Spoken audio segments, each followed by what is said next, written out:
Guys, this is Michael Pizzulo. I'm a psychotherapist here in West Hollywood. I want to talk to you about why I think gay men need gay therapists. So when you go to see a therapist or a mental health professional, there's a lot of different criteria that you might, go through to determine who you want to work with.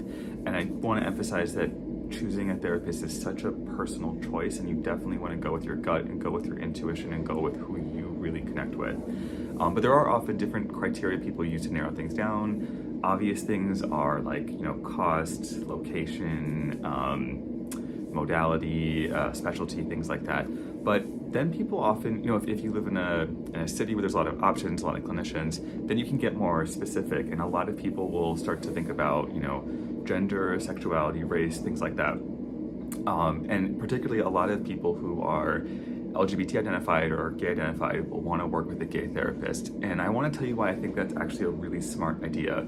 And I want to caution and offer too that you can be a very well-educated ally and do great work with, gay folks. So I'm not saying that it's wrong to not work with a gay therapist, but I'm saying that if you do, I think there are going to be a few benefits to it, and I'll let you know what I think those are.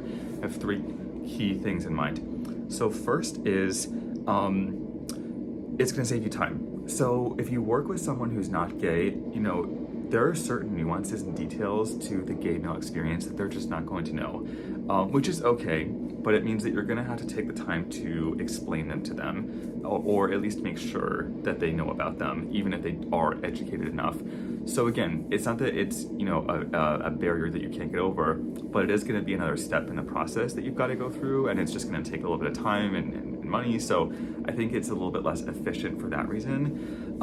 Another thing that I think is more insidious but also very common is if you are a gay man working with a therapist who's not also gay, that you can accidentally create what they call the null environment, which basically means that there are aspects to your experiences and identity in the world that may never come up. They may never ask you about hookup apps or which hookup apps you're using, because there's a variety, right? And between Grindr and Scruff and Sniffies and whatever, and if you're working with someone outside the community, they may not know about those differences. And so what's going to happen is there are important components of your lived experience that just may never be brought up. They just might not know to ask about them because they don't know about them in the first place. And what that can do is basically create an environment where there are parts of you that are being invisible and going unaddressed. Kind of similar to like if they never bring up your childhood or your job. Like they're just, aspects of life that may simply never be even mentioned just because they don't know to mention them. And again, it's not malicious or on purpose or anything like that. It happens truly by accident.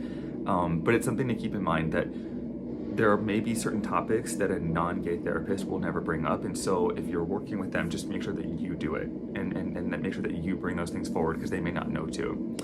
And then the last thing, and this is probably the worst, is that if you work with a therapist who's not gay, is that they may inadvertently pathologize you. And this is probably mostly going to happen when it comes to dating and sex.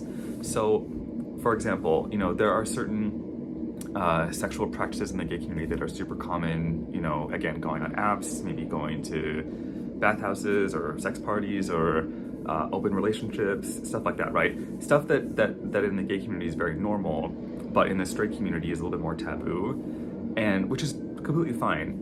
But what can end up happening is if you are working with someone who's not gay, they may view those practices that are normal as being problematic, and they may actually pathologize them and suggest that there's something wrong with those behaviors and also wrong with you if you engage in them. And I think that's probably the worst outcome that can happen if you work with a therapist who doesn't share a gay identity. Again, that kind of person obviously is lacking education too, but that can happen. So I would keep that in mind as well. So anyway, curious to hear your thoughts. I personally have worked with a lot of therapists in my life. Some have been gay, some have not been gay. So I think there's pros and cons to both. But I do think that there are a few key reasons why working with a gay therapist does really benefit gay men. And I would highly encourage you to consider that when you are seeking out mental health help. So I hope that was useful.